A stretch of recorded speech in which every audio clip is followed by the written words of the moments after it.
নমস্কার বন্ধুরা, প্রিয়াঙ্কাস কিচেনে আপনাদের সবাইকে স্বাগত। তো আজকে আমি কোনো রান্না নয়, আজকে একটা স্যালাডের রেসিপি আপনাদের সঙ্গে দেখাতে চলেছি, যেটা খুব হেলদি আর টেস্টি। বাচ্চারা বড়রা সবাই খেতে পারবেন। তাহলে দেখতে থাকুন আজকের এই স্যালাড রেসিপি। এখানে একটা প্যান বসিয়ে নিয়েছি আর দিয়ে দিয়েছি জল পরিমাণ মতো। জলটা ফুটেও উঠেছে। আমি দিয়ে দিচ্ছি আন্দাজ মতো নুন। আর এবারে এক বাটি আমি সুইট কর্ন নিয়েছি, সেটা দিয়ে দিচ্ছি, সেদ্ধ করে নেব। নিয়ে নিয়েছি একটা ছোট সাইজের গাজর, এরকম চৌকো করে কেটে নিয়েছি। দুটোই আমি একটু সেদ্ধ করে নেব। প্যান বসিয়ে নিয়েছি, নিয়ে নিচ্ছি অল্প একটু তেল। তেলটা যেটা দিলাম সেটা কিন্তু অলিভ অয়েল, আর অলিভ অয়েল যদি না থাকে আপনারা অল্প একটু বাটার দিয়েও করতে পারেন।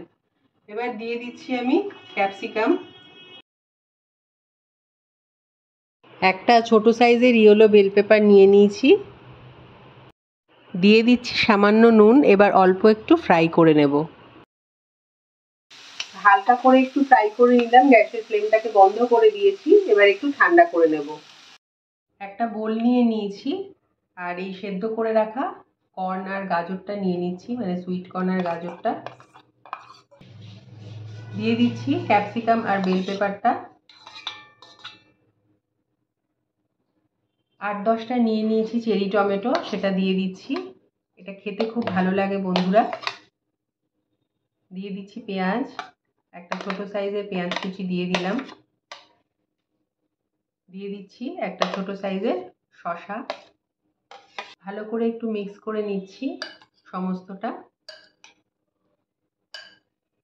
দিয়ে দিচ্ছি mayonnaise, veg mayonnaise 2 table spoon মতো আমি দিয়ে দিচ্ছি। দিয়ে দিচ্ছি ব্ল্যাক পেপার,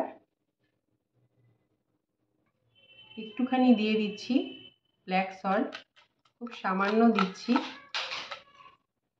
দিয়ে দিচ্ছি ধনেপাতা কুচি। দিয়ে দেব লেবু, মানে পাতি লেবু। এবার খুব ভালো করে মিক্স করে দেব। তো বন্ধুরা, তৈরি হয়ে গেল আমার এই হেলদি আর টেস্টি স্যালাড। আপনারা সকালবেলা বা সন্ধ্যাবেলায় কিন্তু বানিয়ে এরকমভাবে খেতে পারেন। আর আমার রেসিপিটা যদি ভালো লাগে একটা লাইক শেয়ার করে দেবেন, আর পাশের বেল বাটনটা প্রেস করে একটা সাবস্ক্রাইব করতে ভুলবেন না। তাহলে দেখা হচ্ছে নেক্সট ভিডিওতে। নমস্কার।